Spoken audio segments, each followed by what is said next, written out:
Hello YouTube, my name is Hero and today we're going to be discussing the newest area coming to Black Desert very soon, Kamasilve or Kamasylvia. Kamasilve slash Kamasylvia, whatever you want to call it, is the newest region added in Korea and is coming very soon to North America and Europe versions of BDO. This area is recommended for higher leveled and higher geared players to enter, and it's also recommended that those higher leveled and higher geared players come with the party.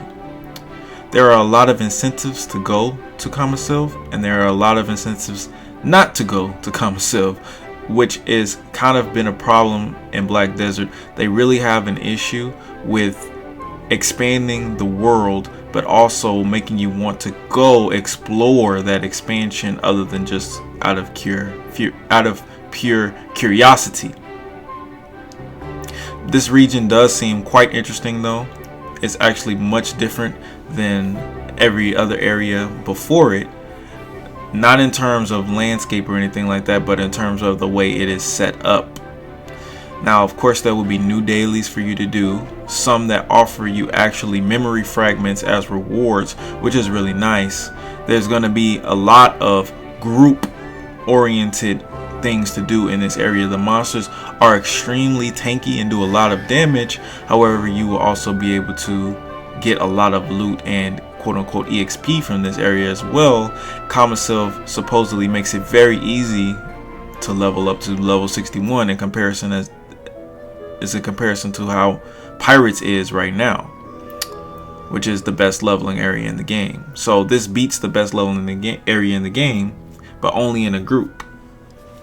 And so you're going to see a lot of group play here if people decide to go. We're going to have to see how the NA community takes this area as opposed to the KR community. Supposedly the KR community does not go to Kamasilve as much. A lot of people went there when it first came out and just went right back to the usual pirates, Sausins, etc, etc. So hopefully that doesn't happen here. Hopefully Kamasilve gives a lot of incentive to go. There also will be a new daily boss and a new weekly boss in Kamasilve. The weekly boss is said to drop a new piece of gear, a new boss armor called the Griffin helmet. The Griffin helmet will provide the user with supposedly damage reduction on enchant. So it's going to be a much better helmet than the Gaiath helmet if that's the case, but we don't know just yet exactly what is done. I have yet to see the exact translation of the helmet.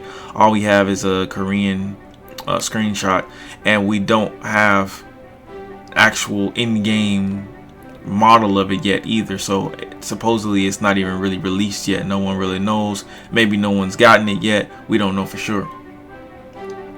Now, the great thing about this area is, like I said, it does invite party play. It does give people incentives to group up, especially because the dailies out there are very good. They give dailies, they give memory fragments. Like I said earlier, there are new quests, new knowledge to obtain and all that jazz. But what about the longevity of the area? Usually in Black Desert, you go to an area, you explore it, you get energy, you get knowledge on the monsters, you get knowledge on the area, you check it out, you see what it's like, and then you decide if you want to stay there for a long time or not.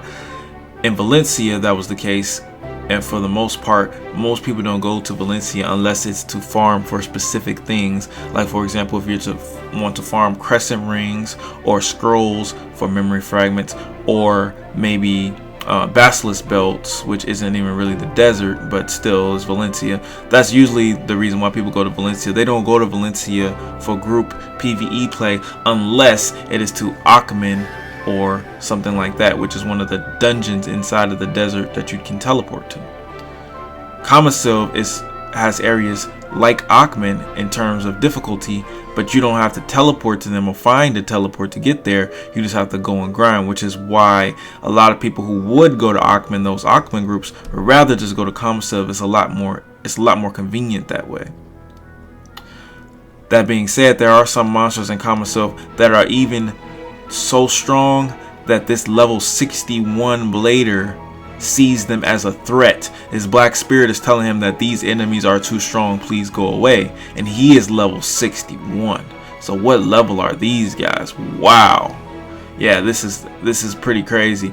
It seems like a lot of places in Kamasilve are kind of set up for people to come back to later. For example, like I said earlier, these monsters that are still glowing red, going purple for this guy who's level 61.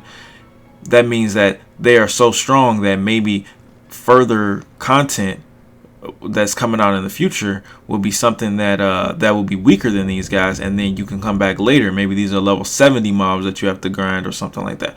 I have no idea. I have no idea why. How I have no idea how it's possible to be level 61 and your black spirit to be afraid. Like that's absolutely insane to me. But all things considered, Kamasilve does look like a very interesting place to go, and there are incentives to go, but there are incentives not to go as well. It's going to be very interesting to see how the NA and EU community takes this place. Will it become the new main hub? Will it top pirates? Will it finally take pirates off the throne? I don't know. We're going to have to see about that. It's going to take some time, some adjustments. It's going to take some time for people to realize if it's better, if it isn't, if it's better in a group, if it's better solo, because there are solo areas there as well. But supposedly the group play is what really makes it worth the time, or really makes it worthwhile. And that's very interesting to me, and also sounds very fun. Hopefully we get some good things going there. And that's pretty much all we know about Kamasilve at the moment. Koreans aren't really talking about it that much, to my knowledge, simply because it's just not that great to people. They just ignore it and go back to what they know is good, which is pirates, and they know Saucin, and they know Pilaku and things like that. So we're just gonna have to wait and see. But I just want to give you guys a quick video about this. Hopefully you guys are excited to explore this place. I'm gonna be streaming it when it comes out. I'm gonna be live streaming the whole thing. So if you guys want to check out my Twitch at BDO Hero, really appreciate it. Also drop a like and subscribe. See you guys next time. Peace.